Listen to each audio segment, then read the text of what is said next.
اسلام میں بیوی کو شوہر کو بیوی کا لباس بنا دیا گیا ہے، وہ اسی لیے کہ لباس جتنا قریب ایک انسان کے ہوتا ہے اتنا کوئی قریب نہیں ہوتا ہے۔ بیوی شوہر کی بات، شوہر بیوی کی بات کسی سے بھی نہ کہیں، یعنی آپ کو اپنے رشتے میں کسی تیسرے کو شامل نہیں کرنا ہے، نہ آپ کے ماں، نہ باپ، نہ بھائی بہن، نہ خالہ، نہ چچا، نہ پھوپھی، کسی کو بھی شامل نہ کریں۔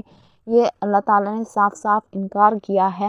اگر آپ ان میں سے کسی کو بھی شامل کرتے ہیں تو آپ کے بیچ میں جھگڑے ہوں گے، کیونکہ ایسا کوئی نہیں ہے جو بیوی شوہر کے رشتے کو نہ توڑوانا چاہتا ہو۔ تو آپ کسی کو بھی شامل نہ کریں۔ آپ کی بیوی آپ سے کوئی بھی بات کرے یا آپ کا شوہر اپنی بیوی سے کوئی بھی بات کرے تو وہ کسی اور کو نہ بتائیں یا کسی تیسرے کو نہ بتائیں۔ وہ جب بات ایک دوسرے کے کانوں میں پڑتی ہے تو تب بھی لڑائیاں ہوتی ہے، تو اس بات کا دھیان رکھیے۔ آپ کی بیوی آپ سے کچھ اگر آپ کسی بھی مزار پر جاتے ہیں، وہاں سجدہ کر کے آتے ہیں، وہاں جھاڑو یا دیا جلا کر آتے ہیں، جھاڑو چلا کر آتے ہیں، یا وہاں کچھ بھی کر آتے ہیں آپ، تو وہاں جانا حرام ہے۔ کسی بھی قبر کو آپ سجدہ نہیں کر سکتے، اللہ تعالیٰ کے سوا آپ کسی کو بھی سجدہ نہیں کر سکتے ہیں، کیونکہ سورہ اخلاص سورہ نمبر 112 میں اللہ تعالیٰ نے کہا ہے قُلْ هُوَ اللَّهُ أَحَدٌ اللَّهُ الصَّمَدُ لَمْ يَلِدْ وَلَمْ يُولَدْ وَلَمْ يَكُنْ لَهُ كُفُوًا أَحَدٌ۔ جس معبود برحق کی میں عبادت کرتا ہوں وہ اللہ ہے، وہ ایک ہے، وہ بے نیاز ہے، وہ نہ کسی کا باپ ہے نہ کسی کا بیٹا، اس کا کوئی ہمسر نہیں۔ ہمسر کہتے ہیں ایکول۔ اگر آپ اللہ تعالیٰ کے سوائے کسی کو بھی سجدہ کرتے ہیں تو وہ حرام ہے، کیونکہ اللہ تعالیٰ کے ساتھ آپ کسی کو بھی شریک نہیں ٹھہرا سکتے ہیں۔ نماز میں مزہ نہیں آتا ہے یا نماز پڑھنے کا دل نہیں کرتا ہے، اگر آپ کو بھی یہ شکایت ہے تو پہلے آپ جھوٹ بولنا چھوڑیں، آپ غیبت کرنا چھوڑیں، چغلیاں کرنا چھوڑیں، آپ دوسروں سے لڑنا چھوڑیں، غصہ کرنا چھوڑیں، تبھی آپ کی نماز میں مزہ آئے گا جب آپ یہ سب چھوڑیں گے، اور تبھی آپ کی نماز آپ کے لیے سکون اور نجات کا ذریعہ بن جائے گی۔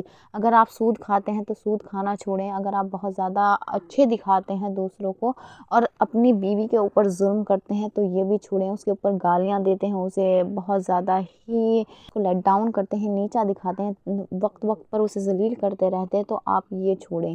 اس کی وجہ سے ہی آپ کی نماز میں مزہ نہیں آتا ہے۔ آپ اگر پانچوں وقت کی نمازی ہیں اور آپ کی نماز میں مزہ نہیں آ رہا ہے تو آپ سوچیں آپ کہاں غلطی کر رہے ہیں۔ آپ جھوٹ نہ بولیں، آپ غیبت نہ کریں، آپ چغلی نہ کریں، آپ دوسروں کو دھوکہ نہ دیں، جھوٹ نہ باندھیں، جھوٹ نہ بولیں، اور نہ ہی دوسروں کی مذاق اڑائیں، نہ ہی دوسروں کو نیچا دکھانے کی کوشش کریں۔ نہ بیوی شوہر میں جھگڑے کیوں ہوتے ہیں؟ زیادہ تر وہ خود ذمہ دار ہوتے ہیں اپنے بیچ میں جھگڑے کروانے کے۔ پہلے یہ سمجھیے کہ آپ کا رشتہ کتنا زیادہ محبوب ہے۔ جو سب سے زیادہ عزیز رشتہ ہے اللہ تعالیٰ کی نظروں میں، جو سب سے زیادہ پسندیدہ رشتہ ہے وہ ہے بیوی شوہر کا رشتہ، اور جس کو سب سے زیادہ شیطان توڑوانے کی کوشش کرتا ہے وہ بھی بیوی شوہر کا ہی رشتہ ہے۔ تو کتنا امپورٹنس ہے آپ کے رشتے کی، آپ یہ اس بات سے اندازہ لگا سکتے ہیں۔ بیوی شوہر میں جھگڑے اس لیے ہوتے ہیں، وہ اکثر اپنے رشتہ داروں کی باتوں پر لڑتے ہیں، وہ یہ کہتے ہیں ایک دوسرے سے تیرا رشتہ دار یہ، تیرا رشتہ دار یہ، تیرے رشتہ دار نے مجھے یوں نہیں پوچھا، یوں نہیں پوچھا۔ آپ اپنے رشتے کی اہمیت سمجھیں، آپ کے رشتہ دار نہیں آ رہے ہیں رہنے کے لیے آپ کے ساتھ، آپ کو دونوں کو ساتھ میں رہنا ہے، رشتہ داروں کو نہیں رہنا ہے، تو اپنے بیچ کڑواہٹ پیدا نہ کریں رشتہ داروں کو لے کر۔ دوسرا، اسلام میں بیوی کو شوہر کو بیوی کا لباس بنا دیا گیا ہے، وہ اسی لیے کہ لباس جتنا قریب ایک انسان کے ہوتا ہے اتنا کوئی قریب نہیں ہوتا ہے۔ بیوی شوہر کی بات، شوہر بیوی کی بات کسی سے بھی نہ کہیں، یعنی آپ کو اپنے رشتے میں کسی تیسرے کو شامل نہیں کرنا ہے، نہ آپ کے ماں، نہ باپ، نہ بھائی بہن، نہ خالہ، نہ چچا، نہ پھوپھی، کسی کو بھی شامل نہ کریں۔ یہ اللہ تعالیٰ نے صاف صاف انکار کیا ہے۔ اگر آپ ان میں سے کسی کو بھی شامل کرتے ہیں تو آپ کے بیچ میں جھگڑے ہوں گے، کیونکہ ایسا کوئی نہیں ہے جو بیوی شوہر کے رشتے کو نہ توڑوانا چاہتا ہو۔ تو آپ کسی کو بھی شامل نہ کریں۔ آپ کی بیوی آپ سے کوئی بھی بات کرے یا آپ کا شوہر اپنی بیوی سے کوئی بھی بات کرے تو وہ کسی اور کو نہ بتائیں یا کسی تیسرے کو نہ بتائیں۔ وہ جب بات ایک دوسرے کے کانوں میں پڑتی ہے تو تب بھی لڑائیاں ہوتی ہے، تو اس بات کا دھیان رکھیے۔ آپ کی بیوی آپ سے کچھ بھی کہہ رہی ہے یا آپ کا شوہر آپ سے کچھ بھی کہہ رہا ہے، یہ زیادہ تر شوہر میں بات ہوتی ہے کہ اپنی بیوی کی بات اپنی بہن سے یا اپنی ماں سے جا کر کرتے ہیں تو وہ لڑائیوں کا کارن بنتی ہے۔ دوسری بیوی بھی ایسا کرتی ہے کہ اپنی سسرال کی بات بتاتی ہے اپنی ماں کو، اپنے بہنوں کو، کہ میرے ساتھ ایسا کیا جا رہا ہے، مجھے زیادہ کام کرایا جا رہا ہے سسرال میں۔ اگر آپ کا پریوار زیادہ ہے تو کام زیادہ کرنا پڑے گا، اور آپ کا پریوار کم ہے تو کام کم کرنا پڑے گا۔ وہ تو تھوڑا بہت چلتا ہی ہے، لیکن پھر بھی آپ اپنی سسرال کی بات گھر آ کر نہ کہیں۔ میں ہر ایک ظلم کے خلاف ہوں۔ میں یہ نہیں کہہ رہی کہ بیوی کے اوپر اگر شوہر ظلم کرتا ہے تو وہ صحیح ہے، وہ صحیح نہیں ہے۔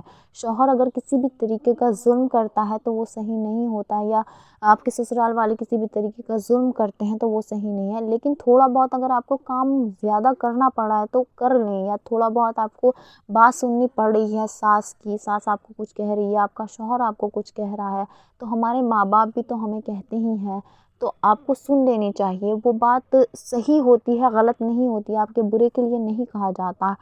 سو آپ اس بات کا دھیان رکھیں۔ حمد کسے کہتے ہیں، نعت کسے کہتے ہیں، اور نظم کسے کہا جاتا ہے؟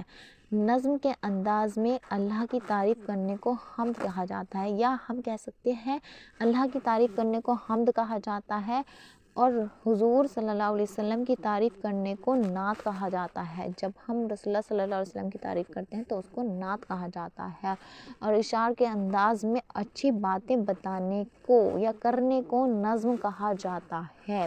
جب ہم کوئی بھی اچھی بات بتاتے ہیں ورس میں، یعنی گا کر، اشعار مانے یعنی ورس یعنی گانا، جب ہم کسی بھی چیز کو گاتے ہیں، یعنی جیسے ہم نے گا کر اچھی بات بتائی تو اس کو کہا جاتا ہے نظم۔